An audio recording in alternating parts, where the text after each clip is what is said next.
Before I met Jesus, I thought I was just an ordinary person, a normal, good person.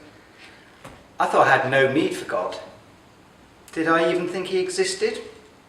Possibly. But I had nothing to do with him.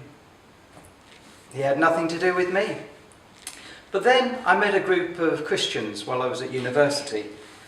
They were different to my other friends. They were easy to get on with. I could be myself. I didn't need to put a mask up. I didn't have to pretend to be something that I wasn't. I could be me. And I went to various events, and I remember one really struck me. It was called the Evidence for Christ, or something along those lines.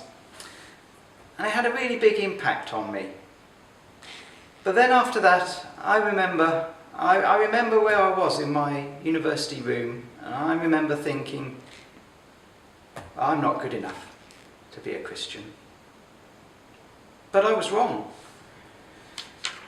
And then I made an effort to get to know Jesus through reading the Bible, through my prayers, and through other believers, other Christians. And what I found was that none of us were good enough, really. But that didn't matter. Jesus wanted me to get to know him anyway. And there was one time I remember being at my in-laws' church up in Yorkshire, and they had the minister there and he was preaching. And afterwards, after the sermon, he called forward anyone who wanted to commit themselves as a follower of Jesus Christ. And I came forward. I suppose by that time I would have already called myself a Christian, but I don't think I'd ever made a conscious public decision to say, yes, you are my Lord and I will follow you. And that moment has stuck in my memory ever since. Since then, I guess I've been changing.